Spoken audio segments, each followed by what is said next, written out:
બે યાર સર ક્યાં સુધી બધી પાયાની વાતો કર્યા કરશો યાર, ક્યાં સુધી સમીકરણો કર્યા કરશો? તમને ચેપ્ટર તો ચાલુ કરી આપો સાહેબ. બેટા આજથી તમારે ઇંતજારની ઘડીઓ ખતમ કરું છું અને આજથી આપણે ચાલુ કરીશું ધોરણ 10 પ્રકરણ 1 રાસાયણિક પ્રક્રિયા અને સમીકરણો. છેલ્લા લેક્ચરમાં મેં તમને સમીકરણો આપ્યા હતા અને તમને હોમવર્કમાં કર્યા પણ હશે ને આવડ્યા પણ હશે. ના આવડ્યા હોય તો બિંદાસ કોમેન્ટ બોક્સમાં સારી કોમેન્ટમાં લખી નાખો કે સર આટલા ડાઉટ છે, ફરી કરાવી દો ને. તો તમારા સાથ તૈયાર છે બેટા. તો સૌથી પહેલા રાસાયણિક પ્રક્રિયા એટલે શું? રાસાયણિક પ્રક્રિયા એટલે એવી પ્રક્રિયા જેને ઉલટાઈ શકાય નહીં.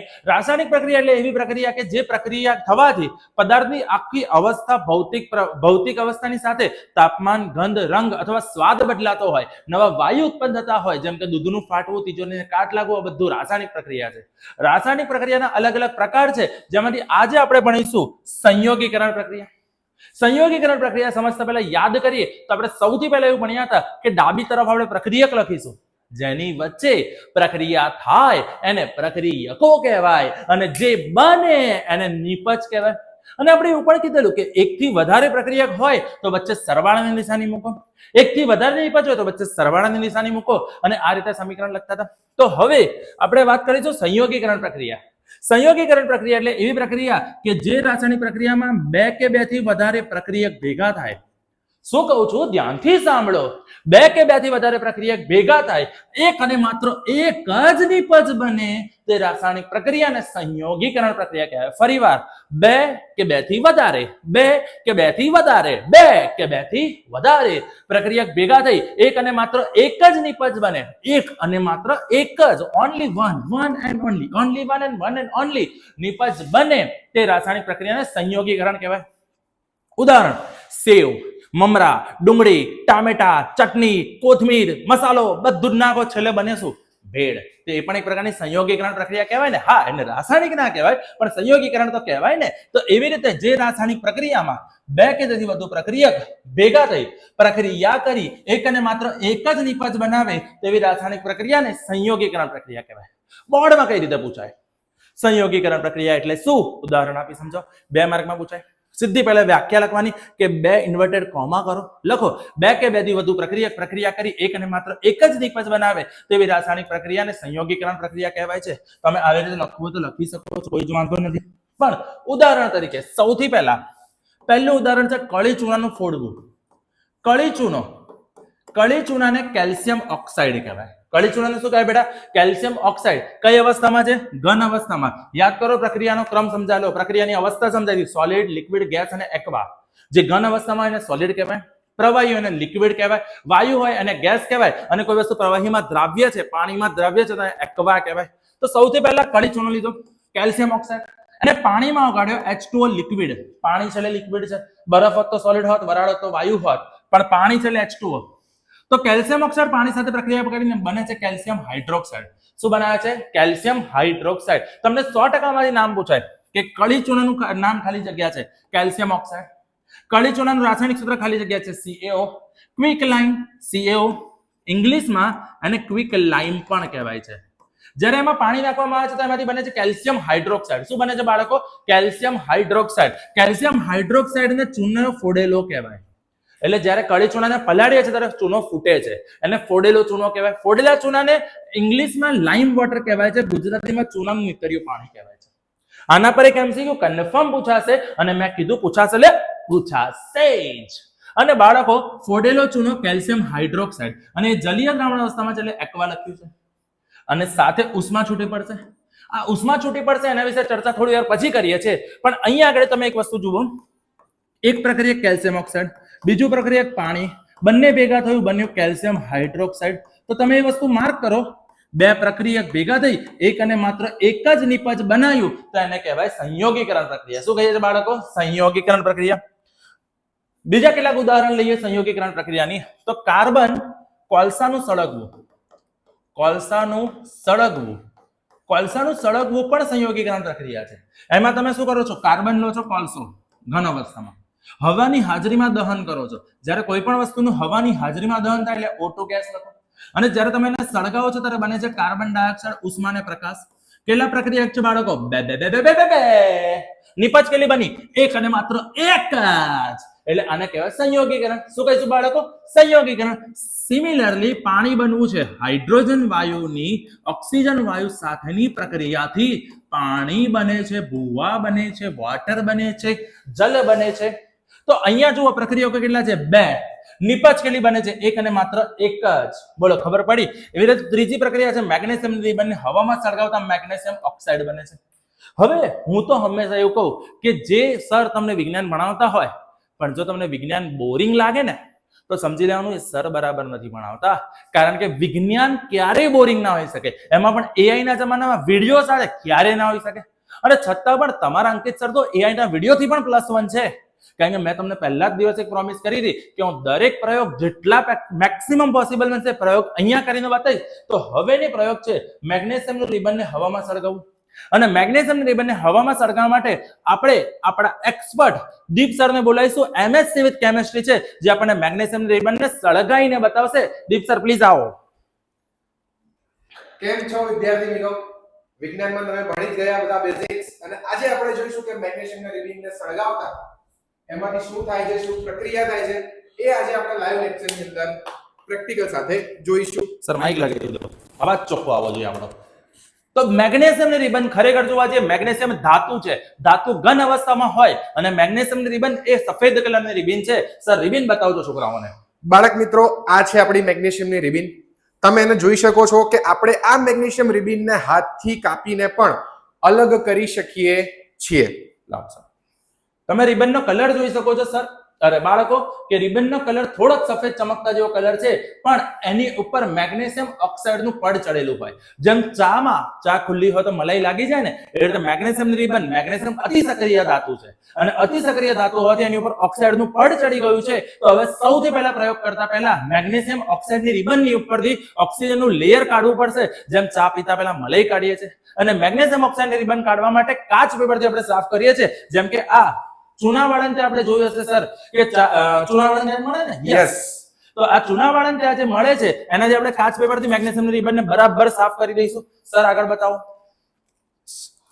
બાળક, oh my God sir, CJP ના પ્રોટેસ્ટ થી આવ્યા છો સર? તો જો ભડાકા લઈને આવ્યા છે, ડીપ ડેવિલ.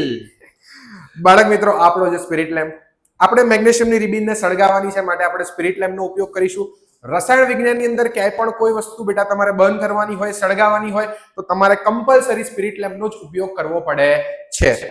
તો ચલો આપણે પહેલા એને સળગાવી દઈએ, અને પછી આપણે મેગ્નેશિયમ રિબનને કાચ પેપરથી ઘસી એની ઉપરથી ઓક્સાઇડનું પણ દૂર કરી કાઢ્યું છે, અને પછી આપણે એને સળગાવીશું. સર સળગાવ્યા ત્યાં સુધી હું તમને કહું કે ડાયરેક્ટ મીણબત્તીથી સળગાવીએ તો શું થઈ શકે. હું તમને એક કે બે પ્રયોગમાં એ પણ બતાવીશ કે આપણે મીણબત્તીની ઉપર કસનાળીને સળગાઈશું ને તો મીણબત્તી કાર્બન વાળો પદાર્થ આવે. એટલે એ કાર્બનિક હોવાથી ને એની ઉપર કસનાળીની ઉપર કે મેગ્નેશિયમની રિબનની ઉપર જોવા જઈએ ને તો એની ઉપર કાળા રંગનું પડ ચડી જાય છે. જેમ દીવાની ઉપર કેવી મેશ થઈ જાય છે એવી રીતે. તો આપણે અહીંયા શું કરીએ છીએ, મેગ્નેશિયમની રિબનને સળગાવવા માટે સ્પિરિટ લેમ્પ લીધો છે, અને એ સ્પિરિટ લેમ્પને આપણે મેગ્નેશિયમની રિબનમાં સળગાઈશું. સર પ્લીઝ બતાવજો બાળકોને. આ બાળકો, આપણો સ્પિરિટ લેમ્પ સળગી ગયો છે. હવે આપણે આનાથી આપણી મેગ્નેશિયમની રિબન સળગાવીશું. સર એક મિનિટ ખાલી પકડજો. બાળકો તમે પણ આશીર્વાદ લઈ લો, કેમિસ્ટ્રી તમને આવડતું રહે.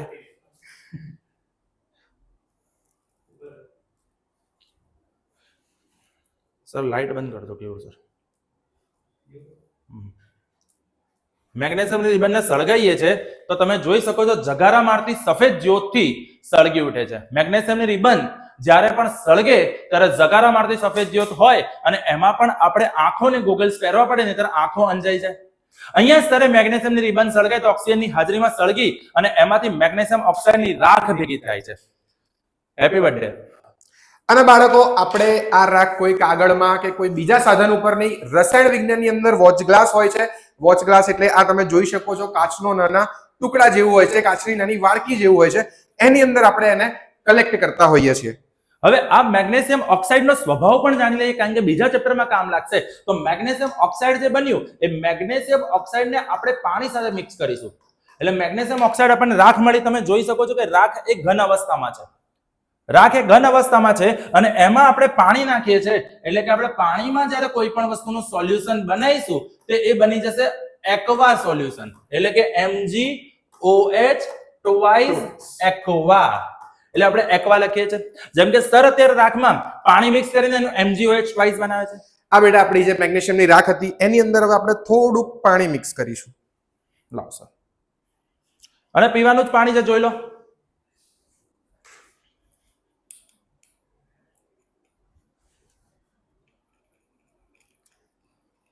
અને બાળકો આપણે એ રાખને પાણી સાથે મિક્સ કરી લીધી છે. હવે જાણવું છે કે એનો સ્વભાવ એસિડ છે કે બેઝ છે, તો એના માટે લિટમસ પેપર તો આવે છે, પણ લિટમસ પેપર તો 7મામાં કરાવતા હતા. 10મામાં અમે તમારા માટે લાયા છે પીએચ પેપર. બાળકો આ છે પીએચ પેપર. તમને ખ્યાલ જ હશે કે પીએચ નો સ્કેલ 0 થી લઈ અને 14 સુધી હોય છે. અને આ પીએચ પેપર દ્વારા આપણે આનું ચેક કરીએ. તો તમે જોઈ શકો છો પીએચ ધીમે ધીમે પીએચ પેપરનો રંગ લીલા તરફ શિફ્ટ થાય છે. બીજા ચેપ્ટરમાં હું તમને આ પીએચ પેપર આખું સમજાવીશ, પણ એનો કલર તમે જોઈ શકો છો ઓલમોસ્ટ લીલા જેવો થઈ રહ્યો છે. યસ બાળકો, આ છે આપણું પીએચ ચેક કરવાનું સ્કેલ. તમે એમાં જોઈ શકો છો કે અલગ અલગ કલર પ્રમાણે એની પીએચ કેટલી છે તે આપણને આ પીએચ પેપરનું ઇન્ડિકેટર જણાવશે.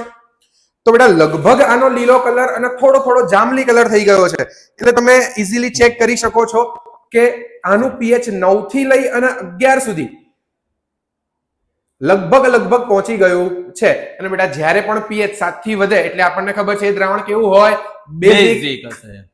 એટલે કે આપણે જ્યારે બીજા ચેપ્ટરમાં ભણીશું એસિડ બેઝ અને ક્ષારમાં, ત્યારે આ પીએચ પેપરનો યુઝ કરીશું. Thank you sir. બીજા પ્રયોગ માટે તમને જલ્દી બોલાવું છું. તો આપણે અત્યારે બાળકો ભણ્યા મેગ્નેશિયમની પટ્ટીનું હવામાં દહન કરવું. પ્રયોગમાં એવું કીધું છે, જો સાધનોમાં આપણે શું લીધું બેટા, બર્નર લીધું. બર્નર માટે ગેસની પાઇપલાઇન જોઈએ. આપણી પાસે ગેસની પાઇપલાઇન નથી, એટલે આપણે કમ્પ્લીટલી યુઝ કર્યો સ્પિરિટ લેમ્પ. સ્પિરિટ લેમ્પમાં તમે સ્પિરિટ અથવા તો સ્પિરિટ સેનિટાઈઝર પણ યુઝ કરી શકો છો, પણ મોટાભાગે સ્પિરિટ યુઝ કરો ને. આ તમારે ઘરે ક્યાંય વાપરવો નહીં. અમે પૂરતી સિક્યોરિટી સાથે, ફાયર એક્સટિંગ્યુશર સાથે, બધા સાથે રેડી છીએ કે કોઈ પણ ખતરો થાય નહીં. અને અમે એવા ભડાકાવાળા પ્રયોગ પણ કરતા નથી. તમારે ઘરે કોઈ જ પ્રયોગ નથી કરવાનો.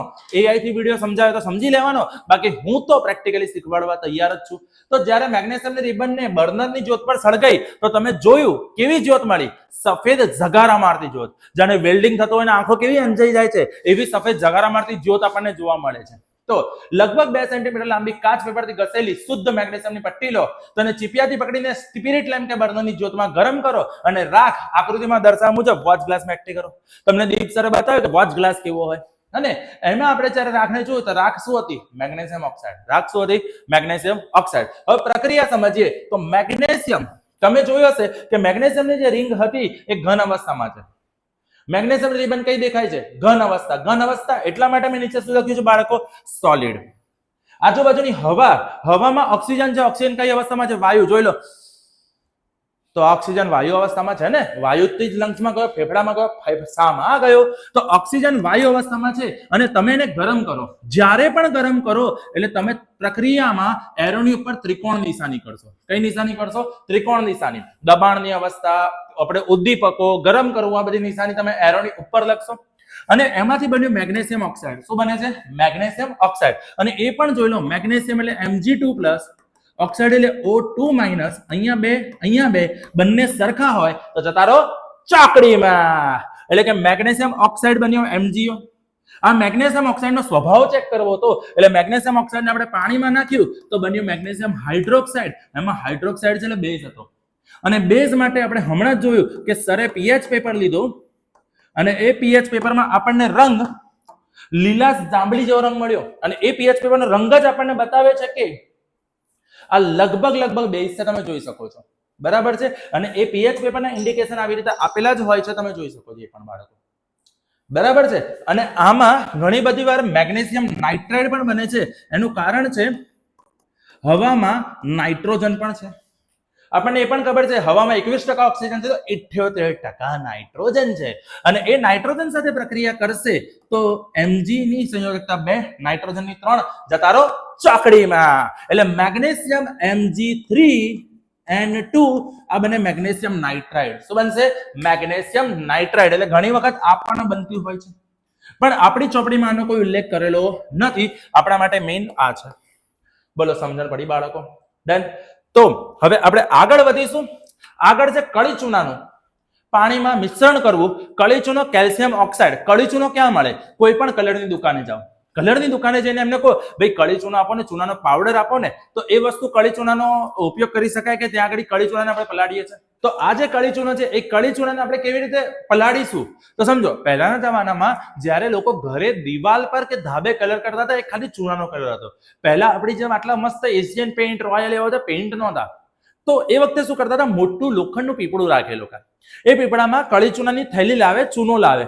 એ ચૂનાને આખું થેલીમાં ખાલી કરી, આખા પીપળામાં ખાલી કરી દે અને પાણી નાખીને લાકડાના દંડાથી હલાવે. સવાલ એ છે કેમ લાકડાના દંડાથી હલાવે છે? હાથ નાખીને હલાવે તો શું થાય? કશું જ ના થાય. હાથ નાખો, હલાવો, બહાર કાઢો, ખાલી હાડકા દેખાશે, માંસ બધું ઓગળી ગયું છે. પૂછો કેમ? કારણ કે કળી ચૂનાની પાણી સાથેની પ્રક્રિયા અતિ તીવ્ર છે, એટલે ભયંકર ઉષ્મા છૂટી પડે છે. અને આ જે ભયંકર ઉષ્મા છૂટી પડે છે એ ઉષ્મા એટલી તીવ્ર હોય કે આપણા હાથનું માંસ પણ ગળાઈ શકે છે. એ એટલી તીવ્ર હોય કે પ્લાસ્ટિકના ડોલમાં તમે આ પ્રક્રિયા કરવા જાઓ, પ્લાસ્ટિકના ડોલમાં ચૂનો પલાળવા જાઓ તો ચૂનો પ્લાસ્ટિકની ડોલ ફાડી પણ શકે છે. અને એટલા માટે ઘણી બધી વાર મોઢું આવી ગયું હતું તો સાહેબ ચૂનો લગાવવાનું કહે છે, કારણ કે ચૂનાની પ્રકૃતિ જ ગરમ હોય છે. તો આપણે શું કર્યું બાળકો? સૌથી પહેલા કળી ચૂનો લીધો. એ કળી ચૂનાને પાણીમાં પલાળ્યો તો બન્યું કેલ્શિયમ હાઇડ્રોક્સાઇડનું જલીય દ્રાવણ. આ જે છે એને આપણે કહીએ છીએ કળી ચૂનો. કળી ચૂનાને પાણીમાં નાખ્યો એટલે આને કહીએ છીએ ફોડેલો ચૂનો. ફોડેલો ચૂનો ઓર ચૂનાનું નીતર્યું પાણી, સ્લેક્ડ લાઇમ ઓર લાઇમ વોટર. પછી આપણે શું કરીશું? તો એ જે પીપળા છે જેમાં ચૂનાની પેસ્ટ રેડી થઈ ગઈ છે, ચૂનાનો પેન્ટ તૈયારી થઈ ગયો છે, અને બ્રશ પર લઈશું, પીંછીમાં લઈશું, પીંછીમાં લઈ અને દિવાલ પર દોડવાનું ચાલુ કરીશું. જ્યારે દિવાલ પર દોડવાનું ચાલુ કરીશું તો એમાં શું થશે? ધીમે ધીમે ધીમે ધીમે ચૂનો સુકાશે. ધીમે ધીમે ચૂનો સુકાશે એટલે શું થશે? કેલ્શિયમ હાઇડ્રોક્સાઇડ એક્વા, જે પીછી તરીકે દિવાલ પર માર્યું જેવી રીતે આ ભાઈ મારે છે, ખુશ છે ભાઈ? તો આ ભાઈ જે મારે છે એનામાં કાર્બન ડાયોક્સાઇડ સાથે પ્રક્રિયા કરશે. એટલે કેલ્શિયમ હાઇડ્રોક્સાઇડનું લેયર લાગ્યું, એને કાર્બન ડાયોક્સાઇડ સાથે પ્રક્રિયા કરી, હવામાંના કાર્બન ડાયોક્સાઇડને સુકાયું એટલે બન્યું કેલ્શિયમ કાર્બોનેટ. કેલ્શિયમ કાર્બોનેટ ચૂનાનો પથ્થર જે સફેદ પોપડી થાય છે, ધીમે ધીમે સુકાય એમ એકદમ ડાર્ક વ્હાઇટ કલર આપે છે, ચમકતો કલર આપે છે, અને પાણી વરાળ તરીકે છૂટું પડવા મળશે. બાળકો સમજો, આ વસ્તુ આપણે ક્યાં જોઈ છે? કદાચ તમે આ ટેકનોલોજી કે આ જમાનામાં તમે આ કલર જે બધા થાય છે એ પેઇન્ટિંગમાં તમે આ ચૂનો નહીં જોયો હોય. પણ હું તમને એક એક્ઝામ્પલ આપું. સ્માર્ટ બોર્ડ નહોતું ત્યારે આપણી સ્કૂલોમાં બ્લેક બોર્ડ હતા. બ્લેક બોર્ડ પર લખવા માટે સર કે ટીચર ચોક લાવતા હતા. અને યાદ કરો, જ્યારે આપણી એક્ઝામ હોય ને તો આપણો રોલ નંબર આપણે બેન્ચ ઉપર લખેલો હતો. અને બેન્ચ પર રોલ નંબર કઈ રીતે લખતા હતા? એ લોકો એક ચોકને પલાળી દેતા હતા, અને પલાળેલા ચોકને એ લોકો બોર્ડ પર, બેન્ચીસ પર નંબર 1, નંબર 2, નંબર 3, નંબર 4 લખતા હતા. 10 એ રોલ નંબર 1, 10 એ રોલ નંબર 2, એવી રીતે. યાદ કરો, જૂના બ્લેકબોર્ડ પર તારીખ, વાર, હાજર, ગેરહાજર, કુલ આવું ભીના ચોકથી લખતા હતા, જેથી સુકાઈને એકદમ ઘાટું થઈ જાય. કેમ? કારણ કે જે ચોક ભીનો કરતા હતા એ ચોક ભીનો થઈને કેલ્શિયમ હાઇડ્રોક્સાઇડ જેવું બનતું હતું, અને એ કેલ્શિયમ હાઇડ્રોક્સાઇડ જેમ સુકાતું હતું એમ ઘાટો કલર આપતો હતો, કારણ કે કેલ્શિયમ કાર્બોનેટ બનતો હતો. એટલે આપણને આ સવાલ કેવી રીતે પૂછાય? તો આપણને પૂછાય કે ઘરની દિવાલ ધોળવા માટે શું વપરાય છે? ઘરની દિવાલ ધોળવા માટે શું વપરાય? ચૂનાનું નીતર્યું પાણી. બરાબર. અને પદાર્થ કેવી રીતે બને છે સમીકરણ લખી સમજાવો તો આવડે. આ જ વસ્તુ આપણે ઇન્ટેક્સમાં કે સ્વાધ્યાયમાં આપેલી છે કે પદાર્થ એક્સ નું દ્રાવણ. સવાલ એવો છે કે પદાર્થ એક્સ નું દ્રાવણ ધોળવા માટે વપરાય છે. સાંભળજો, ધોળવા માટે એટલે દિવાલ ધોળવા માટે વપરાય છે. એક્સ નું દ્રાવણ કીધું છે એટલે કેલ્શિયમ ઓક્સાઇડ આવે. કેલ્શિયમ ઓક્સાઇડ નું દ્રાવણ, કેલ્શિયમ ઓક્સાઇડ નું દ્રાવણ એટલે કેલ્શિયમ હાઇડ્રોક્સાઇડ બને. હા, આ જ સવાલ જો ટ્વિસ્ટ કરીને પૂછવું હોય તો ગુજરાત બોર્ડ આપણને એવું પૂછે કે પદાર્થ એક્સ દોડવા માટે વપરાય છે. જો પદાર્થ એક્સ દોડવા માટે વપરાય તો એ કેલ્શિયમ હાઇડ્રોક્સાઇડ હોય. બોલો, ખબર પડે છે? હા કે ના? સમજો, આ તો કોઈ પણ વ્યક્તિ, કોઈ પણ વિદ્યાર્થી શાંતિથી બેસે તો સમજી જાય એટલી સિમ્પલ વસ્તુ છે.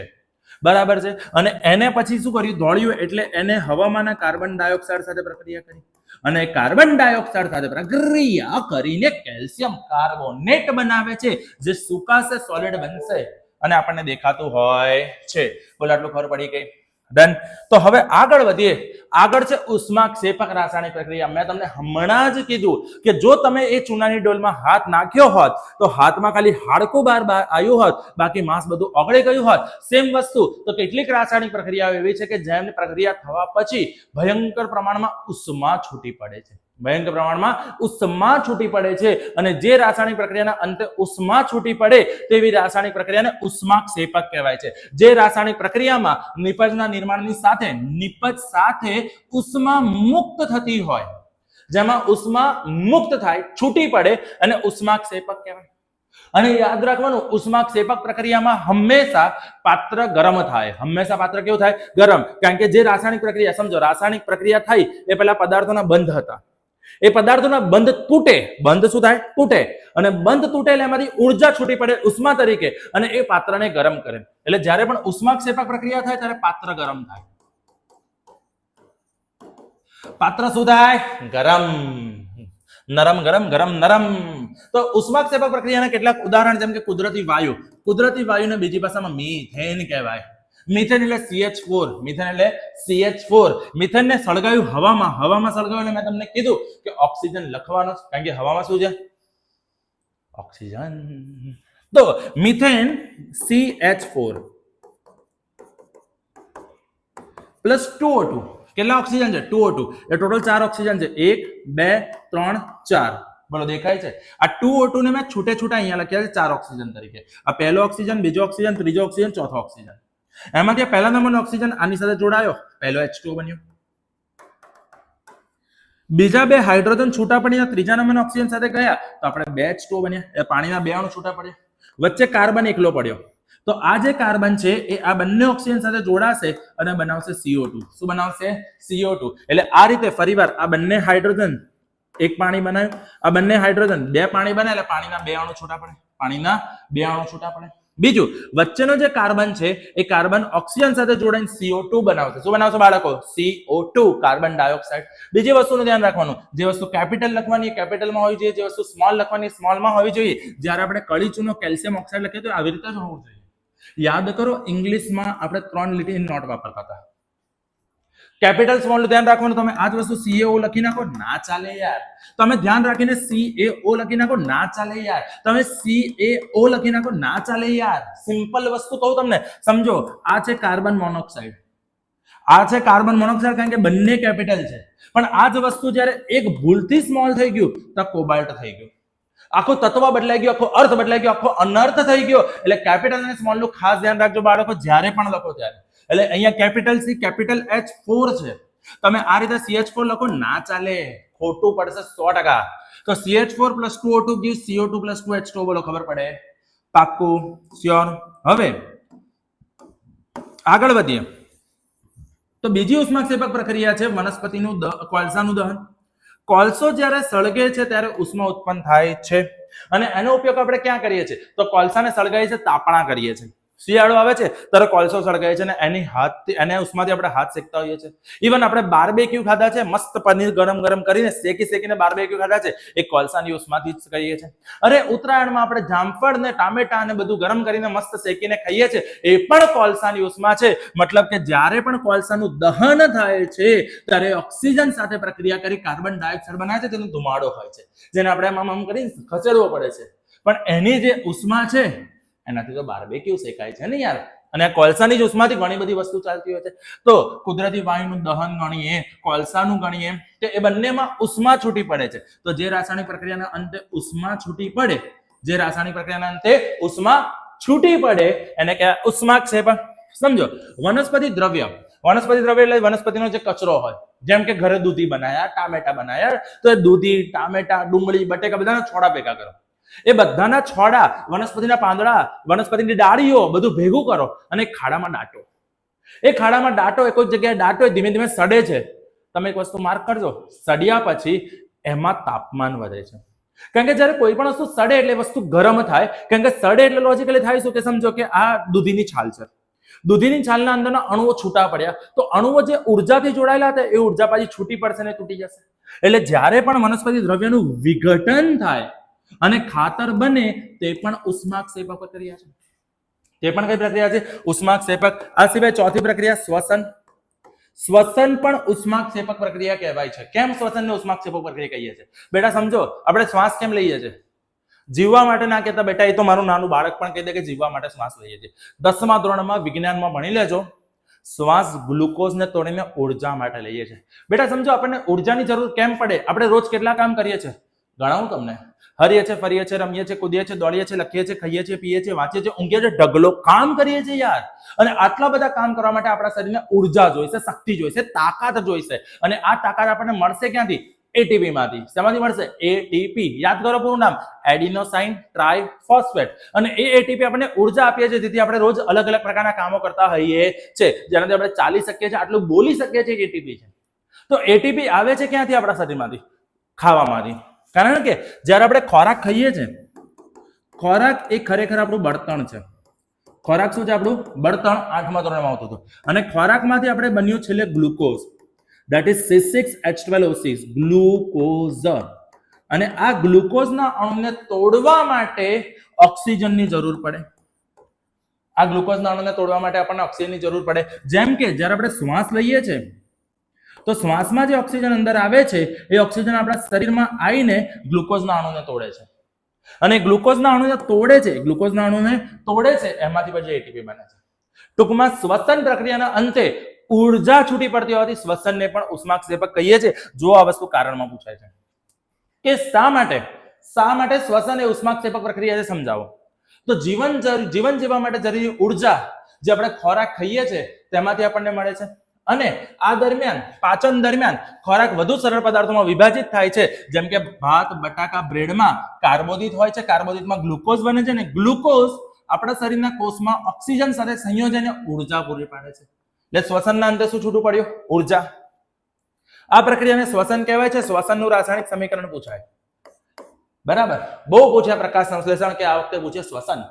બહુ પૂછ્યા પ્રકાશ સંશ્લેષણ, આ વખતે પૂછે શ્વસન. તો શ્વસનને કરી દો ભયંકર મોસ્ટ આઈએમપી. શ્વસન પ્રક્રિયા દરમિયાન ઉર્જા મુક્ત થતી હોવાથી શ્વસનને ઉષ્માક્ષેપક છે. જેમ કે મનુષ્યના શરીરમાં રહેલો ગ્લુકોઝ C6H12O6. હવામાંથી શ્વાસમાં લીધેલો ઓક્સિજન 6O2, જ્યારે એ ઓક્સિજન શ્વાસમાં જાય છે, ત્યારે એ ઓક્સિજન શ્વાસમાં જઈ ગ્લુકોઝ સાથે પ્રક્રિયા કરે છે. ગ્લુકોઝ સાથે પ્રક્રિયા કરી ગ્લુકોઝને તોડી એમાંથી ઉર્જા બનાવે છે. એ ઉર્જા જે આપણે હરીએ છીએ, ફરીએ છીએ, રમીએ છીએ, કૂદીએ છીએ, દોડીએ છીએ, લખીએ છીએ, ખાઈએ છીએ, પીએ છીએ, વાંચીએ છીએ, ઊંઘીએ છીએ, ઢગલો કામ કરીએ છીએ. અને આ કામ કર્યા પછી બાય પ્રોડક્ટ તરીકે, વધારાની પ્રોડક્ટ તરીકે કાર્બન ડાયોક્સાઇડ શ્વસનમાં ઉચ્છવાસ તરીકે બહાર કાઢીએ છીએ. પાણી આપણા શરીરમાં રહે છે, જેનો આપણે અલગ રીતે ઉપયોગ કરીએ છીએ. પણ ટૂંકમાં કહું તો શ્વસન પ્રક્રિયાના અંતે ઉર્જા છૂટી પડતી હોવાથી તે રાસાયણિક પ્રક્રિયાને ઉષ્માક્ષેપક પ્રક્રિયા કહે છે. જેવી રીતે ઉષ્માક્ષેપક પ્રક્રિયા હતી, એવી રીતે ઉષ્મા શોષક પ્રક્રિયા પણ આવે. ઉષ્મા શોષક પ્રક્રિયા, કે જે રાસાયણિક પ્રક્રિયામાં ઉષ્માનું શોષણ થાય, જે રાસાયણિક પ્રક્રિયામાં ઉષ્માનું શોષણ થાય, તે રાસાયણિક પ્રક્રિયાને ઉષ્મા શોષક કહેવાય. ઉષ્માનું શું થાય? શોષણ. બરાબર. જે આપણે આના પછી સમજીશું, ઉષ્મીય વિઘટન એમાં આવશે. ઉષ્માનું શોષણ થાય એટલે પાત્રમાં રહેલો પદાર્થ, પાત્રમાંનો પદાર્થ ઉષ્મા મેળવે. પાત્રમાંનો પદાર્થ જો ઉષ્મા પાત્રમાંથી મેળવશે તો પાત્ર ઠંડુ પડશે. એટલે ઉષ્મા શોષક પ્રક્રિયા તો પાત્ર ઠંડુ પડે, પાત્ર ઠંડુ પડે. જેમ કે શ્વસન ઉષ્મા શેપક છે, તો બાષ્પીભવન એ ઉષ્મા શોષક છે. આપણે જે વસ્તુને ગરમ કરવા માટે ઉષ્મા આપીએ છીએ, એ વસ્તુ ઉષ્મા શોષક છે.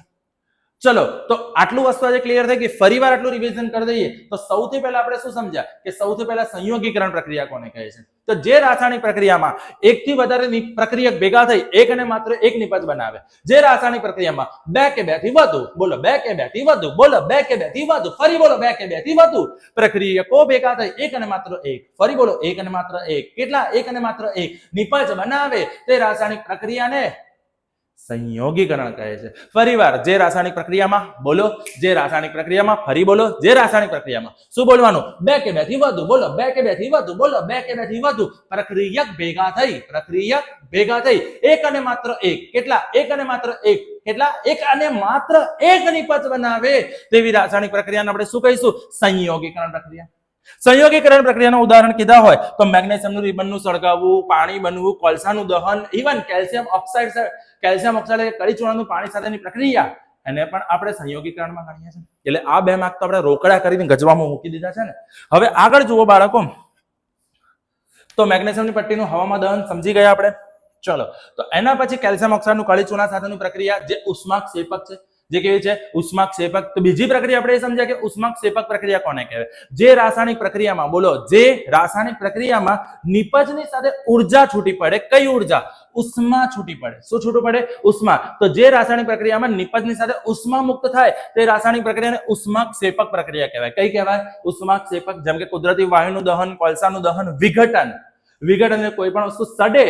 તમને આ વસ્તુ એક માર્કમાં પૂછાય કે કોઈ પણ વસ્તુ સડવાથી જે ઉર્જા છૂટી પડે એ કઈ પ્રક્રિયામાં ગણાય? ઉષ્માક્ષેપક. કઈ કહેવાય બેટા? ઉષ્માક્ષેપક. શ્વસન એ કઈ પ્રક્રિયા છે? ઉષ્માક્ષેપક. ને આને કરી દો અતિ અતિ અતિ ભયંકર most IMP. Please dear Gujarat board, કોક વાર તો પૂછો યાર આવા સવાલ મસ્ત કે શા માટે શ્વસન એ ઉષ્માક્ષેપક પ્રક્રિયા છે.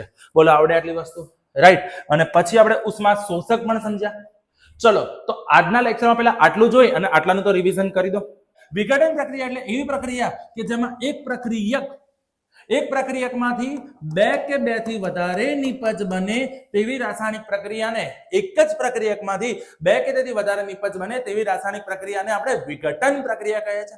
હવે વિઘટન પ્રક્રિયામાં જે પ્રક્રિયક છે એ પ્રક્રિયકને તમારે બંધ તોડવા પડશે. પ્રક્રિયકને તોડવો પડશે, પ્રક્રિયકને બંધ તોડવા પડશે. અને પ્રક્રિયાને બંધ તોડવા માટે તમારે આપવી પડશે ઉર્જા. શું આપવી પડશે? ઉર્જા. ઉર્જા ત્રણ સ્વરૂપે આપીશું: ઉષ્મા, પ્રકાશ કે વિદ્યુત. ઉષ્મા, પ્રકાશ કે વિદ્યુત. જ્યારે ઉષ્માની મદદથી આપણે કરીશું એટલે કે ગરમ કરીશું તેને આપણે કહીશું ઉષ્મીય વિઘટન. શું કહીશું? ઉષ્મીય વિઘટન. તો જુઓ, પહેલા શું કીધું કે જે રાસાયણિક પ્રક્રિયામાં એક જ પ્રકારના પ્રક્રિયકમાંથી એક થી વધુ નિપજો બનતી હોય તેવી રાસાયણિક પ્રક્રિયાને વિઘટન પ્રક્રિયા કહેવાય છે. સંયોગીકરણમાં ભેગું કરીએ છીએ, વિઘટનમાં છૂટું કરીએ છીએ. બરાબર છે. ઉપરાંત ઉષ્માની મદદથી ઉષ્મીય વિઘટન. ઉષ્માની મદદથી શું થાય? ઉષ્મીય વિઘટન. જેમ કે પહેલું છે કેલ્શિયમ કાર્બોનેટ, ચૂનાનો પથ્થર. જ્યારે તમે એને ગરમ કરો છો તમે આવી રીતે પણ લખી શકો છો CaCO3. મેં તમને લાસ્ટ લેક્ચરમાં એ પણ કીધેલું કેપિટલ સ્મોલ નું ધ્યાન રાખવાનું છે. બરાબર છે. તો CaCO3 નું જ્યારે ઉષ્મીય વિઘટન કરીશું તે બનાવશે કેલ્શિયમ ઓક્સાઇડ અને કાર્બન ડાયોક્સાઇડ. કેલ્શિયમ ઓક્સાઇડ અને કાર્બન ડાયોક્સાઇડ. અને હજી પણ કહું છું કેપિટલ સ્મોલ નું ખાસ ધ્યાન રાખજો બાળકો. તો આ ઉષ્મીય વિઘટન તમે જ્યારે એને ગરમ કરો છો તો તમે વચ્ચે ત્રિકોણની નિશાની મૂકશો આ રીતે. બરાબર છે. એવી જ રીતે આપણી પાસે બે પ્રયોગ છે. એક છે ફેરસ સલ્ફેટનું ઉષ્મીય વિઘટન. ફેરસ સલ્ફેટનું ઉષ્મીય વિઘટન કરવાનું છે તો એમાં આપણે પ્રયોગ કઈ રીતે કરીશું? એક સૂકી ઉત્કલન નળી લઈશું. તો આપણે પ્રયોગ કરવા માટે આપણા ડેવિલ સરને બોલાવી લઈએ. આવી જાઓ દીપ સર, ચલો તૈયાર થઈ જાઓ. તો અહીંયા આગળ ફેરસ સલ્ફેટનું ઉત્કલન નળીમાં ઉષ્મીય વિઘટન કરીએ છીએ. સૌથી પહેલા સર અમને ફેરસ સલ્ફેટ બતાવી દો કેવું છે. યસ બાળકો, ફરી આપણે કેમિસ્ટ્રીના નવા એક પ્રેક્ટિકલ સાથે. સર ઉભા રહો, એક મિનિટ, માઇક નથી તમારી પાસે. ફેરસ સલ્ફેટ નથી સર, છોકરાઓને બતાવી દો. ફેરસ સલ્ફેટનો બાળકો કલર લીલા રંગનો હોય છે sir. Can I? Thank you. Ferrous sulphate આવા લીલા રંગના સ્ફટિક હોય છે, યાદ રાખજો. છતાં પણ ભેજવાળું વાતાવરણ છે એટલે થોડું ઓક્સિડેશન થઈ ગયું છે. પ્લસ આ જે કસ નળી છે એને ઉત્કલન નળી કહેવાય કારણ કે આ થોડી મજબૂત હોય અને મજબૂત હોય એટલે એને ગરમ કરવામાં કોઈ વાંધો આવે નહીં સર. અને બેટા જ્યારે પણ તમે કોઈ પણ રીતે આ રીતે વિઘટનની પ્રક્રિયા કરતા હો ત્યારે એક વસ્તુનું ખૂબ જ ધ્યાન રાખવું કે તમારી ટેસ્ટ ટ્યુબ છે, જે કસ નળી છે, એકદમ ડ્રાય હોય એટલે કે સૂકી હોય, તેની અંદર પાણીના કોઈ અણુ કે ભીની હોવી જોઈએ નહીં. હવે આપણે આ પ્રક્રિયામાં બીજું કંઈ જ નથી કરવાનું. આને આપણે કસ નળીની અંદર લઈ લીધો છે FeSO4 ને. હવે આપણે આને થોડું ખાલી હીટ કરીશું. અને હીટ કરવા માટે આપણે લાસ્ટ લેક્ચરમાં લીધેલો એવી રીતે ફરીવાર એક બોમ્બ એટલે કે સ્પિરિટ લેમ્પ લઈ લઈશું. અને સ્પિરિટ લેમ્પને સળગાઈને દીપસર તૈયાર થાય ત્યાં સુધી જોઈ લો. શું કીધું છે કે એક સૂકી ઉત્કલન નળીમાં આશરે 2 ગ્રામ સ્ફટિકમાં ફેરસ સલ્ફેટ લો. યાદ રાખજો ફેરસ સલ્ફેટના સ્ફટિકનો રંગ કેવો છે બેટા? લીલો. હવે આ ઉત્કલન નળીને બર્નરની જ્યોત પર ગરમ કરીએ છીએ. બર્નરની જ્યોત પર ગરમ કરીએ છીએ ત્યારે ફેરસ સલ્ફેટના રંગને ધ્યાનથી જોઈએ છે. તો સૌથી પહેલા જે ફેરસ સલ્ફેટનો રંગ છે એ લીલો છે. જ્યારે એ ધીમે ધીમે ઉકળશે તો સૌથી પહેલા ધ્યાન રાખજો કે ખરેખર ફેરસ સલ્ફેટનો સ્ફટિકનો રંગ લીલો એટલા માટે છે કારણ કે FeSO4 × 7H2O છે અને આ પાણીના અણુઓ સૌથી પહેલા ઉકળશે. એટલે આ જે લીલો કલર છે એ 7 પાણીના અણુના કારણે છે. જ્યારે 7 પાણીના અણુ ઉકળે છે ત્યારે સૌથી પહેલા લીલામાંથી સફેદ કલર બનશે. લીલામાંથી સફેદ કલર બનશે એ હશે FeSO4. શું હશે? FeSO4. અને પછી એ વધારે લાલાશ પડતો કથ્થઈ રંગનો બનશે. જેમ ખાંડ ગરમ થઈ જાય, ચાસણી બનતી હોય, કેવો કથ્થઈ કલર આવે, એવો લાલાશ પડતો કથ્થઈ આવશે. Fe2O3 હશે. સમજી લેજો કે આ છે ફેરસ સલ્ફેટ. ફેરસ સલ્ફેટ એટલે કે આ Fe2+ છે, જેમાંથી આ બનશે ફેરિક ઓક્સાઇડ અને આ જે ફેરિક ઓક્સાઇડ હશે એ Fe3+ હશે. સાથે SO2 ને SO3 એટલે કે સલ્ફર ડાયોક્સાઇડ સલ્ફર ટ્રાયોક્સાઇડ વાયુ ઉત્પન્ન થશે. જેમ સલ્ફર ટ્રાયોક્સાઇડ વાયુની અસર શું છે, ખબર કેવી રીતે પડશે કયો વાયુ છે, તો એ તીવ્ર વાસ ધરાવતો વાયુ છે. ચોપડીમાં આપણને બતાવ્યું છે કે એક છોકરી નાક બંધ કરી દે છે, અહીંયા પણ તમે જોઈ શકો છો. અને એ વસ્તુને આપણે અહીંયા ટ્રાય કરીશું. તો આપણી પાસે અહીંયા સ્પિરિટ લેમ્પ તૈયાર છે અને સ્પિરિટ લેમ્પની ઉપર દીપ સર ફેરસ સલ્ફેટના સ્ફટિકને ધીમે ધીમે ગરમ કરશે. સૌથી પહેલા લીલામાંથી સફેદ રંગ થશે કારણ કે પાણીના 7 અણુ દૂર થશે અને પછી એ ફેરસ એટલે Fe2+ છે, એ Fe2+ માંથી Fe3+ બનશે અને તમે સાંભળી શકો છો અંદર તડતડ અવાજ પણ આવે છે.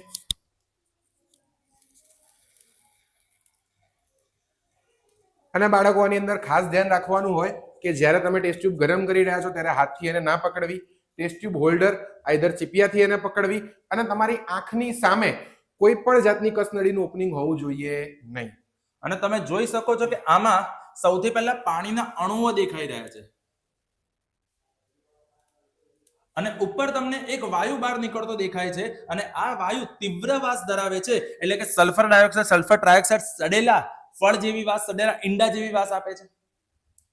તો આ આપણે ફેરસ સલ્ફેટનું ઉષ્મીય વિઘટન કર્યું. તમે જોઈ શકો છો સૌથી પહેલા ઉપર પાણીના અણુઓ છૂટા પડે છે કારણ કે FeSO4 * 7H2O છે અને ધીમે ધીમે ઉપરથી એક તીવ્ર વાસ ધરાવતો વાયુ બહાર નીકળે છે, એ છે sulphur dioxide sulphur trioxide.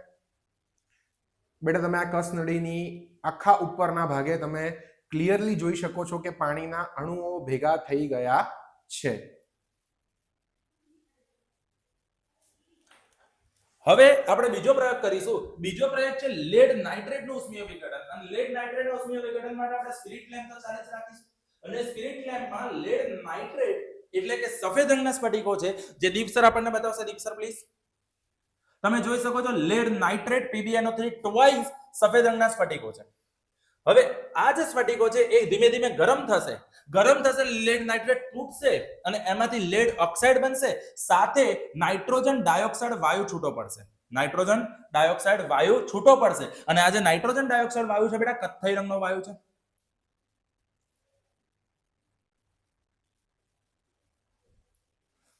Sir ઉપર આપણે કશું લગાવીને એને બંધ કરી દેવાનો હતો જેથી આ નાઇટ્રોજન ડાયોક્સાઇડ વાયુ કેદ થઈ જતો.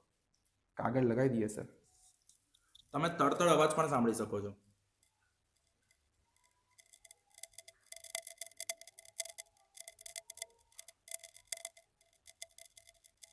આ લેડ નાઇટ્રેટના વિઘટનનો અવાજ છે અને ધીમે ધીમે તમે એ પણ જોઈ શકશો બાળકો કે કથ્થઈ રંગ આવી રહ્યો છે.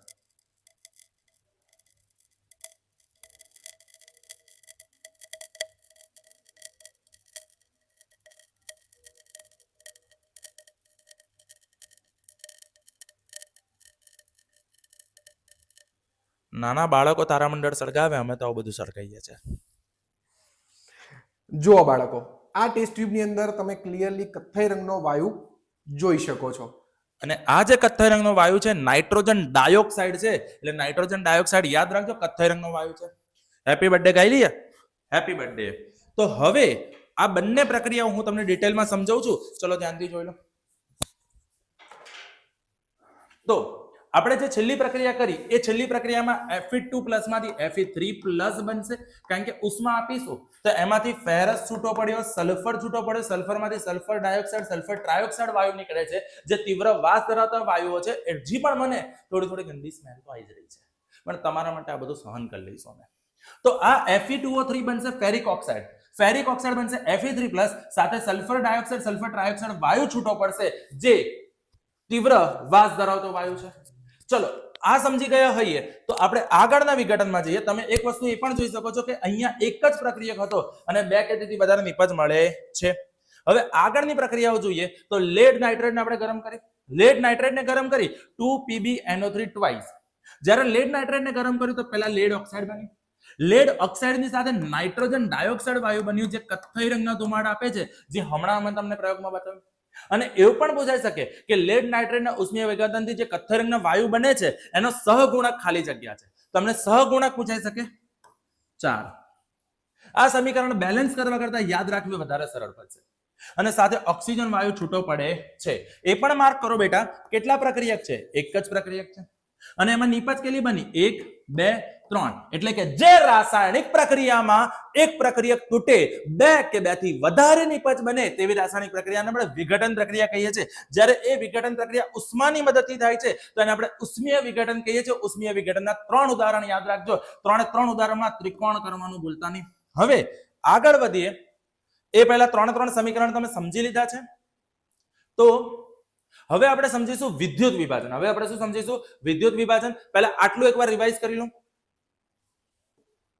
હવે પાણીનું વિદ્યુત વિભાજન એટલે કે પહેલા આપણે ઉષ્માની મદદથી વિઘટન કર્યું. હવે વિદ્યુત પ્રવાહ પસાર કરીશું. લોજિકલી એક પ્રક્રિયાને તોડવા માટે આપણે કરંટ આપીશું. તો કરંટ આપીશું એને આપણે વિદ્યુત વિભાજન કહીએ છીએ. વિદ્યુત વિભાજન કરવા માટે આપણે પાણીનું વિદ્યુત વિભાજન કરીશું. આમાં એક સુપર વાત કહું છું. સૌથી પહેલા એ જુઓ કે આપણી પાસે એક બીકર છે. એક બીકરના તળિયે 2 રબરના બુચ કાણા પાડીને લગાડ દો. એટલે પ્લાસ્ટિકનો મગ લઈ શકો છો તમે. એમાં કાણા પાડીને પછી 2 ગ્રેફાઇટના સળિયા લગાવી દો. ગ્રેફાઇટનો સળિયો ઉષ્માના વિદ્યુત વાહક છે, અરે વિદ્યુતના સુવાહક છે. એટલા માટે જુઓ કે અહીંયા આગળ પ્રયોગ કરવા માટે અમે 2 પેન્સિલ રાખી છે. 2 પેન્સિલની વચ્ચેની જે અણીઓ છે ગ્રેફાઇટની, અને ગ્રેફાઇટ વિદ્યુતના સુવાહક છે. એટલે ગ્રેફાઇટના 2 સળિયા તમે લઈ શકો છો. પેન્સિલ સેલમાં પણ મળે છે. સાથે એ પેન્સિલ સેલની અંદરના ગ્રેફાઇટના સળિયાને રાખી એની ઉપર 2 કસનળી ઊંધી મૂકી દો. અને 2 કસનળી ઊંધી મૂક્યા પછી તમે 6 વોલ્ટની બેટરી લગાવી દો. આવી બેટરી આપણે જોઈ જ છે, પ્રોજેક્ટમાં બધામાં વપરાતી હોય છે. બરાબર છે. 6 કે 9 વોલ્ટની બેટરી આવે છે. 9 વોલ્ટની બેટરી છે બાળકો. તો 9 વોલ્ટની બેટરી પણ તમે આમાં લગાવવાનું કામ કરીશું આપણે. તો સૌથી પહેલા આપણે એક બે રબરના બૂચ લગાયા, એની ઉપર 2 ઇલેક્ટ્રોડ લગાયા, જે ગ્રેફાઇટના સળિયા કે કાર્બનના સળિયા હશે. એની ઉપર 2 કસનળી ઊંધી મૂકી. 2 કસનળી ઊંધી મૂકીને એમાં પાણી ભર્યું અને પાણીમાંથી વિદ્યુત પ્રવાહ પસાર કરીશું. પણ પ્રયોગ તમારો અટકશે કારણ કે નિસ્યંદિત પાણી વિદ્યુતનું અવાહક છે. કારણ કે નિસ્યંદિત પાણીમાં વિદ્યુત પ્રવાહ પસાર થશે નહીં. એટલે નિસ્યંદિત પાણીનું વિદ્યુતનું અવાહક છે. તો હવે પાણીમાં પ્રવાહ પસાર કેવી રીતે કરીશું? તો એનું સોલ્યુશન આપણને દીપ સર આવશે. Please Deep sir. નિસ્યંદિત પાણી હોય તો એના માટે આપણે શું કરવું પડશે સર?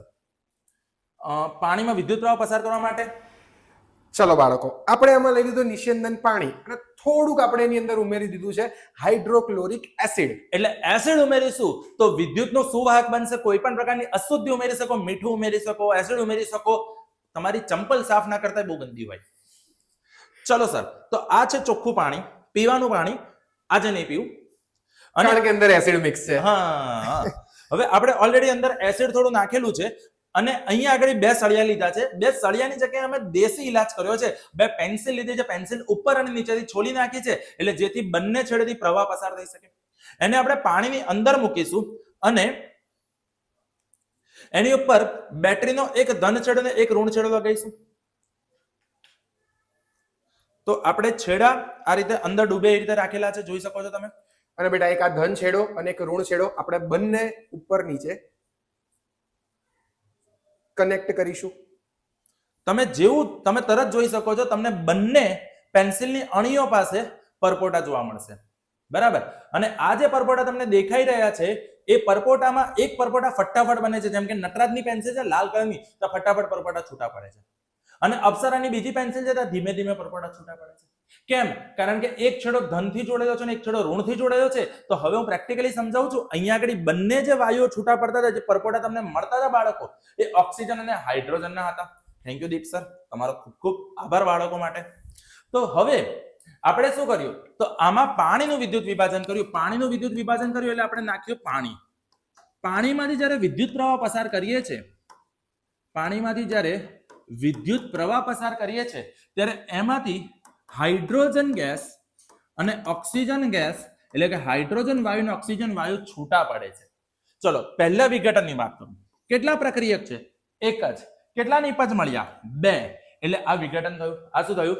વિઘટન. એક પ્રક્રિયકમાંથી 2 કે 2 થી વધારે નિપજ એટલે વિઘટન થઈ ગયું. બીજું જુઓ, આમાં પ્રમાણ જુઓ 2 અને 1. એટલે જ્યારે હું કદથી પ્રમાણ કહું ને તો 2:1. તમને એવું પૂછાય પાણીના વિદ્યુત વિભાજનમાં ઉત્પન્ન થતા વાયુઓનું કદથી પ્રમાણ કેટલું છે? 2:1. એટલે હવે ખાસ એ ધ્યાન રાખજો. સમજો, હાઇડ્રોજન પોતે ધન આયન છે. હાઇડ્રોજન ધન આયન છે એટલે આપણને ઋણ વિદ્યુત ભારિત પ્લેટ ઉપર એટલે કે કેથોડ પર મળશે. ઓક્સિજન ઋણ આયન છે. ઓક્સિજન ઋણ આયન હોવાથી એ આપણને એનોડ પર મળશે. ક્યાં મળશે? એનોડ પર. અને આ કેથોડ પર મળશે. કેથોડ પર, આ એનોડ પર એટલે કે આ ધન ધ્રુવ પર, આ ઋણ ધ્રુવ પર. સમજી લો કે બેટરીનો આ ધન ધ્રુવ છે હવે બેટરીનો જે ધન ધ્રુવ છે એને આપણે એનોડ થી બતાવીએ છીએ, આ એનોડ છે બરાબર, અને એનોડ પર આપણને શું મળે છે બેટા? ઓક્સિજન. એનોડ પર શું મળી રહ્યો છે? ઓક્સિજન. અને કેથોડ પર શું મળી રહ્યો છે? તો કેથોડ પર મળી રહ્યો છે આપણને હાઇડ્રોજન.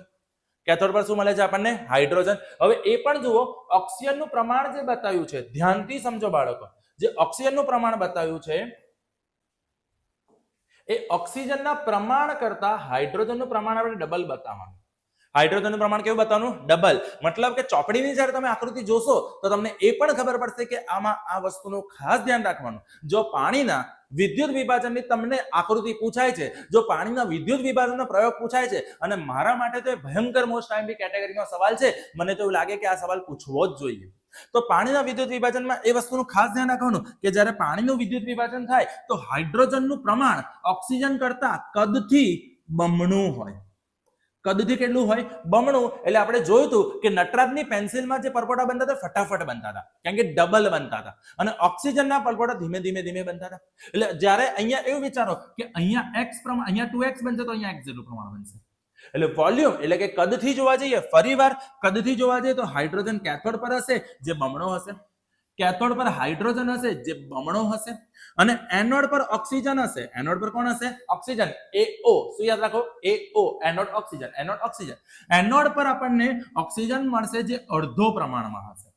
હવે ટ્વિસ્ટ કરવો હોય, ગુજરાત બોર્ડ કરતું નથી, ખબર નહીં કેમ નથી કરતું, પણ ગુજરાત બોર્ડ કદાચ જો ટ્વિસ્ટ કરે તો તમને એવું પૂછાય કે પાણીના વિદ્યુત વિભાજનથી મળતા વાયુની દળથી પ્રમાણ કેટલું? બોલો જવાબ આપો. ફટાફટ 9માં આવી ગયું છે કે ભાઈ હાઇડ્રોજન ને ઓક્સિજન દળથી પ્રમાણમાં કેટલું હોય? તો હાઇડ્રોજન ને ઓક્સિજનનું દળથી પ્રમાણ 1:8 નું હોય. હાઇડ્રોજન ને ઓક્સિજનનું દળથી પ્રમાણ કેટલું હોય બેટા? 1:8. કેટલું હશે? 1:8. એટલે હાઇડ્રોજન 1 ગ્રામનું, ઓક્સિજન સામે 8 ગ્રામ, 1 થી 8 ભાગમાં હોય છે. બરાબર છે. હવે એક સવાલ બીજો પણ છે કે હાઇડ્રોજન છે કે ઓક્સિજનને ખબર કેવી રીતે પડે? તો હું તમને આજે એક વસ્તુ કહું કે આપણી પાસે 3 વાયુ છે, hydrogen, oxygen, carbon dioxide. Hydrogen રંગવિહીન, ગંધવિહીન, સ્વાદવિહીન. ઓક્સિજન રંગવિહીન, ગંધવિહીન, સ્વાદવિહીન. કાર્બન ડાયોક્સાઇડ રંગવિહીન, ગંધવિહીન, સ્વાદવિહીન. મતલબ જે 3 વાયુ છે, મતલબ ના એનો કોઈ રંગ છે, ના એનો કોઈ ગંધ છે, ના એનો કોઈ સ્વાદ છે, એ વાયુ છે ખબર ના પડે. તો આ 3 વાયુને અલગ કેવી રીતે ઓળખવા? અલગ ઓળખવા માટે તમે સળગતી દિવાસળી નજીક લઈ જાઓ. જ્યારે તમે સળગતી દિવાસળી હાઇડ્રોજનની નજીક લઈ જશો તો ધડાકા સાથે સળગશે. એનો પણ પ્રયોગ આપીશ, પ્રોમિસ. બરાબર. ઓક્સિજનને નોર્મલી આપણે સળગાઈએ તો સળગ્યા કરે છે. એ વસ્તુ આપણે 8માં પણ ભણ્યા હતા કે કોઈ પણ વસ્તુને જ્વલન રાખવા માટે, સળગાવવા માટે ઓક્સિજનની જરૂર પડે છે. અને કાર્બન ડાયોક્સાઇડ એ હંમેશા અગ્નિશામક વાયુ કહેવાય છે. એટલે કાર્બન ડાયોક્સાઇડ વાયુ પાસે સળગતી કોઈ પણ વસ્તુ લઈ જશે એ ઓલવાઈ જશે. તો 3 વાયુને અલગ ઓળખવાની કસોટી શું? હાઇડ્રોજન સળગતી દિવાસળી સાથે ધડાકા સાથે સળગે છે, ઓક્સિજન નોર્મલી સળગે છે, અને કાર્બન ડાયોક્સાઇડ અગ્નિશામક વાયુ છે. બરાબર છે. હવે એટલે કે પાણીનું વિદ્યુત વિભાજન સમજ્યું. તો પાણીનું વિદ્યુત વિભાજનમાં શું કર્યું આપણે? મંદ સલ્ફ્યુરિક એસિડના ટીપા નાખ્યા, 6 વોલ્ટની બેટરી નાખી, તો આપણને કદથી પ્રમાણ 2:1 મળ્યું. કદથી પ્રમાણ 2:1 મળ્યું. બોલો, ખબર પડી ગઈ? અને આમાં પણ શું થયું? એક પ્રક્રિયક, 2 નિપજ. મતલબ કે જે રાસાયણિક પ્રક્રિયામાં એક પ્રક્રિયકનું વિઘટન થઈ, એક પ્રક્રિયકનું શું થાય બેટા? વિઘટન થઈ 2 કે 2 થી વધારે નિપજ મળે, 2 કે 2 થી વધારે નિપજ મળે તેવી રાસાયણિક પ્રક્રિયાને વિભાજન કહીએ છીએ, વિઘટન કહીએ છીએ. હવે ત્રીજું વિઘટન છે સૂર્યપ્રકાશની હાજરીમાં થતું પ્રકાશીય વિઘટન. સમજો, સૌથી પહેલા ઉષ્મીય વિઘટન, બીજું સમજ્યા વિદ્યુતીય વિઘટન, વિદ્યુત વિભાજન, અને ત્રીજું છે એ છે બાળકો પ્રકાશીય વિઘટન. પ્રકાશીય વિઘટન મતલબ સૂર્યપ્રકાશની ઉર્જા ભણીશું આપણે. પ્રકાશીય વિઘટન મતલબ ફરીવાર વિઘટન પ્રક્રિયા એટલે જેમાં પ્રક્રિયક તોડવાનું છે, અને પ્રક્રિયક તોડવા માટે તમે ક્યાં તો ઉષ્મા આપો, ક્યાં તો વિદ્યુત પ્રવાહ આપો, એટલે કે કરંટ આપો. હવે આપણે એને સૂર્યપ્રકાશ આપીશું. અને તમને ખબર છે સૂર્યપ્રકાશમાં બહુ ઉર્જા હોય છે, જેમ કે સોલર પેનલમાં સૂર્યપ્રકાશથી વિદ્યુત ઉર્જા બની રહી છે. ઇવન પ્રકાશ સંશ્લેષણ પ્રક્રિયામાં વનસ્પતિ સૂર્યપ્રકાશથી જ પોતાનો ખોરાક બનાવે છે. મતલબ સૂર્યપ્રકાશ પાસે તાકાત તો છે, સૂર્યપ્રકાશ પાસે ઉર્જા છે. તો સૂર્યપ્રકાશની ઉર્જાનો આપણે સદુપયોગ કરીશું, અને એનાથી આપણે જે વિઘટન કરીશું એ વિઘટનને આપણે કહીશું પ્રકાશીય વિઘટન. પ્રકાશીય વિઘટન કરવા માટે આપણે લીધું 2 ગ્રામ સિલ્વર ક્લોરાઇડ કે અથવા 2 ગ્રામ સિલ્વર ક્રોમાઇડ. તમે જોઈ શકો છો સિલ્વર ક્લોરાઇડ નો રંગ કેવો છે બેટા? સફેદ છે. કેવો છે? સફેદ. હવે આ સફેદ રંગના સિલ્વર ક્લોરાઇડનું સૂર્યપ્રકાશની હાજરીમાં વિઘટન થાય છે, અને રાખોડી રંગનો આપણને સિલ્વર અલગ પડે છે અને ક્લોરીન વાયુ તરીકે છૂટો પડતો હોય છે. બાળકો ફરી વાર જુઓ કે બાષ્પ વાટકીમાં થોડાક સમય માટે સિલ્વર ક્લોરાઇડ લઈને એને સૂર્યપ્રકાશમાં મૂકીએ તો શું થાય? પહેલા 2AgCl બન્યું.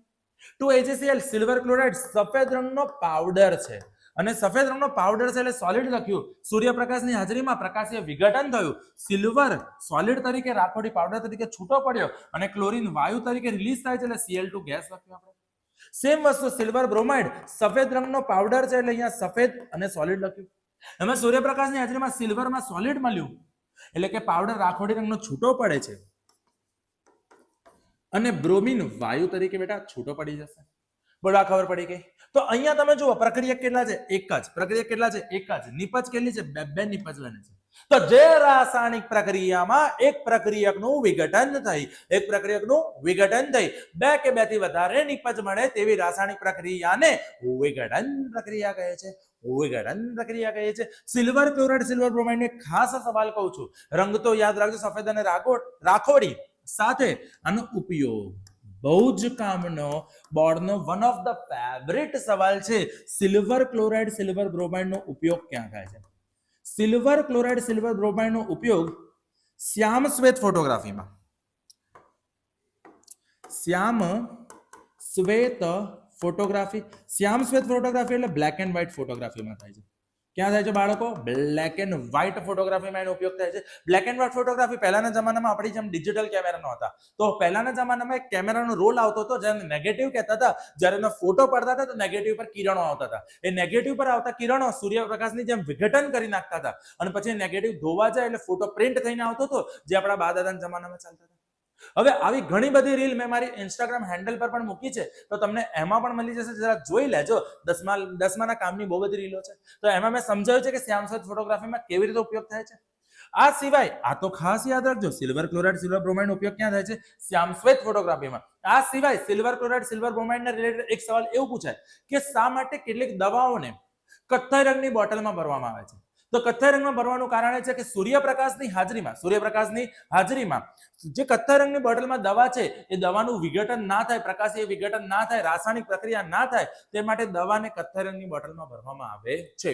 ફરીવાર, દવામાં રહેલી કેટલીક રસાયણોનું પ્રકાશની હાજરીમાં વિઘટન ના થાય, એમાં રાસાયણિક પ્રક્રિયા ના થાય, તે માટે કેટલીક દવાને કથ્થઈ રંગની બોટલમાં ભરવામાં આવે છે. ગુજરાત બોર્ડ કદાચ આવા ટ્વિસ્ટ કરીને પૂછે, ખબર નહીં 2 વર્ષથી શું થઈ ગયું છે ગુજરાત બોર્ડને, કેમ આટલું સહેલું કંઈક તો ટ્વિસ્ટ કરો યાર, કંઈક તો ચેલેન્જિંગ પૂછો યાર, કેમ હાવ ફાલતુ વસ્તુ પૂછવા માંડ્યા છે. સિમ્પલ ગાઈડમાંથી કે ચોપડીમાંથી કે કોઈ બીજી વસ્તુમાંથી ગોખેલું બધું જ કામ લાગી જાય છે. કોઈ પ્રેક્ટિકલ સવાલ નથી પૂછતા. બહુ થાય તો આકૃતિઓ પૂછો તો કેમ? થોડું ટ્વિસ્ટ કરો બસ. હું તો એમ કહું કે 75 માર્કનું સહેલું પૂછો, દરેક બાળકનું સારું થાય, પણ 5 માર્કનું એમનું પણ વિચારો છે. આખો દિવસ રાત દિવસ મહેનત કરી રહ્યા છે, જે પોતાનો રેન્ક લાવવા માટે મહેનત કરી રહ્યા છે, જે રોજ બરોજ અમારા વિડીયો જોઈ રહ્યા છે, બધા વિડીયો જોઈ રહ્યા છે, અલગ અલગ વસ્તુની પ્રેક્ટિસ કરી રહ્યા છે, મહેનત કરી રહ્યા છે, એમના માટે કંઈક તો કરો યાર. થોડું કંઈક કરી નાખો કે 5 માર્કનું ટ્વિસ્ટેડ આવે અને 5 માર્કનું ટ્વિસ્ટેડ થી જે ખરેખર રેન્કર છે, જે ખરેખર પાવરફુલ છે, છોકરા અલગ થાય અને જે નોર્મલ છે એ પણ અલગ થઈ શકાય. જે સાયન્સ અને કોમર્સ એડમિશનનું પણ થોડું કામ ઇઝી થઈ જાય. છતાં પણ ગુજરાત બોર્ડ બેસ્ટ જ છે, આપણે ના પાડતા જ નથી, એમની રીતે સરસ જ કામ કરે છે. તો શ્યામ શ્વેત ફોટોગ્રાફીમાં યુઝ થાય છે. આ સવાલ આપણે ઇન્ટેક્સમાં આપેલો છે કે વિઘટન પ્રક્રિયામાં પ્રક્રિયકો વચ્ચે બંધ તોડવા માટે કયા સ્વરૂપે ઉર્જા આપવી જોઈએ? 3 સ્વરૂપે: ઉષ્મા, પ્રકાશ, વિદ્યુત. ઉષ્માથી વિઘટન કરો, ઉષ્મીય વિઘટન. જેમ કે આપણે જોયું કેલ્શિયમ કાર્બોનેટનું ઉષ્મીય વિઘટન કર્યું તો CaO CO2 બનતું હતું. લેડ નાઇટ્રેટ યાદ કરાવી દો, લેડ એટલે Pb2+. લેડનું નામ છે પ્લમ્બમ. પ્લમ્બમ પર તેની સંજ્ઞા છે Pb2+. નાઇટ્રેટ બહુપરમાણવી આયન છે NO3-. અહીંયા જતા રહો ચોકડીમાં. એટલે બાળકો અહીંયા ચોકડીમાં ગયા તો લેડ આપણે 1 વાર લખ્યું, નાઇટ્રેટ આપણે 2 વાર લખ્યું, PbNO3 twice. જ્યારે આ PbNO3 twice ઘન સ્વરૂપે સફેદ રંગનો પાવડર હતો, હમણાં જ દીપ સરે પ્રયોગ કરીને બતાવ્યો, એમાંથી આપણને લેડ ઓક્સાઇડ મળ્યો, નાઇટ્રોજન ડાયોક્સાઇડ મળ્યો અને ઓક્સિજન વાયુ છૂટો પડ્યો. મેં તમને એવું કીધું કે આ સમીકરણ યાદ રાખી લેશો તો પણ સારું પડશે. અને આ સમીકરણ યાદ રાખવાનું, નાઇટ્રોજન ડાયોક્સાઇડ કયા રંગનો વાયુ છે? કથ્થઈ. તમને યાદ રાખજો કે આપણને અલગ અલગ રીતની કસોટીઓ, અલગ અલગ રીતના રંગના વાયુઓ બધું પૂછી શકે છે. ફેરસ સલ્ફેટનો કલર લીલો છે, નાઇટ્રોજન ડાયોક્સાઇડનો રંગ કથ્થઈ છે. સલ્ફર ડાયોક્સાઇડ, સલ્ફર ટ્રાયોક્સાઇડ તીવ્ર વાસ ધરાવતા વાયુ છે. હાઇડ્રોજન, ઓક્સિજન, કાર્બન ડાયોક્સાઇડ કોઈ જ પ્રકારનો રંગ નહીં, ગંધ નહીં, સ્વાદ નહીં. હાઇડ્રોજન પછી સળગતી દિવાલ લઈ જાઓ, કીધું એ પ્રમાણે ધડાકા સાથે સળગે છે. કાર્બન ડાયોક્સાઇડ એને ઓલવી નાખશે, ઓક્સિજન એને સળગાવશે, કારણ કે ઓક્સિજન દહન માટે જરૂરી વાયુ છે. તો આવી રીતે તમને પૂછી પણ શકે છે. એટલે કે વિઘટન પ્રક્રિયામાં પ્રક્રિયકોને બંધ તોડવા માટે ઉષ્મા તરીકે જેમ કે આપણે સમજ્યું CaCO3 PbNO3 ટ્વાઇસ અને FeSO4 ફેરસ સલ્ફેટ, એમાંથી SO2 SO3 તીવ્ર વાસ ધરાવતા વાયુ છૂટા પડે છે. પ્રકાશીય વિઘટન હમણાં જ સમજાવ્યું, સિલ્વર ક્લોરાઇડ, સિલ્વર બ્રોમાઇડનું પ્રકાશીય વિઘટન, શ્યામ શ્વેત ફોટોગ્રાફી વપરાય. પાણીનું વિદ્યુત વિભાજન પણ સમજાવ્યું, જેમાં હાઇડ્રોજન અને ઓક્સિજન કદથી 2:1 ના પ્રમાણમાં હોય છે. એટલે યાદ રાખવાનું, એનોડ પર ઓક્સિજન અડધો બતાવવાનો, કેથોડ પર હાઇડ્રોજન ડબલ બતાવવાનું. બરાબર છે. અને આ પ્રક્રિયામાં ઉષ્મીય વિઘટન પ્રક્રિયામાં ઉષ્માનું શોષણ થતું હોય તેને ઉષ્મા શોષક પ્રક્રિયા પણ કહેવાય છે. આ યાદ રાખજો. વિઘટન પ્રક્રિયા ઉષ્મા શોષક પ્રક્રિયા શા માટે કહેવાય છે? તો વિઘટન પ્રક્રિયામાં પ્રક્રિયકના અણુના બંધ તોડવા માટે આપણે ઉષ્મા આપવી પડે છે. એટલે ઉષ્માનું શોષણ થાય છે. ઉષ્માનું શોષણ થાય તો ઉષ્મા શોષક, અને ઉષ્મા છૂટી પડે તો ઉષ્મા ક્ષેપક. ગયા લેક્ચરમાં સમજાવ્યું હતું, જ્યારે સંયોગીકરણ પ્રક્રિયા સમજાઈ હતી, કે કેટલીક રાસાયણિક પ્રક્રિયામાં ઉષ્મા છૂટી પડે છે. ઉષ્મા છૂટી પડે, યાદ કરો, કોલસાનું દહન, કુદરતી વાયુનું દહન, કળી ચૂનાને ફોડવું, calcium oxide plus H2O gives CaOH twice, એમાં ઉષ્મા છૂટી પડતી હતી. મેં તમને કીધું હાથ નાખો તો ખાલી હાડકું જ બહાર આવે, માંસ બધું ઓગળી જાય. તો જે રાસાયણિક પ્રક્રિયામાં ઉષ્મા છૂટી પડે એને ઉષ્મા ક્ષેપક કહેવાય. જે રાસાયણિક પ્રક્રિયામાં ઉષ્મા શોષાય એને ઉષ્મા શોષક કહેવાય. અને વિઘટન પ્રક્રિયા ઉષ્મા શોષક છે, કેટલીક સંયોગીકરણ પ્રક્રિયા ઉષ્મા ક્ષેપક છે. તો આજના આ લેક્ચરમાં 3 પ્રયોગ વાયદા પ્રમાણે વાદો નિભાયો છે. હવે તમારે પ્રોમિસ કરવાની છે કે ભણશો મસ્ત, નોટ્સ બોટ્સ બનાવી દો, બધું તૈયાર કરી દો. આજના આ લેક્ચરમાં વિઘટન પ્રક્રિયા રાખે છે. નેક્સ્ટ લેક્ચરમાં આપણે વિસ્થાપન પ્રક્રિયા પ્રયોગ સાથે સમજાવી દઈશ, એ પણ પ્રોમિસ છે. તો આજના લેક્ચરમાં આટલું રાખું છું. બાય.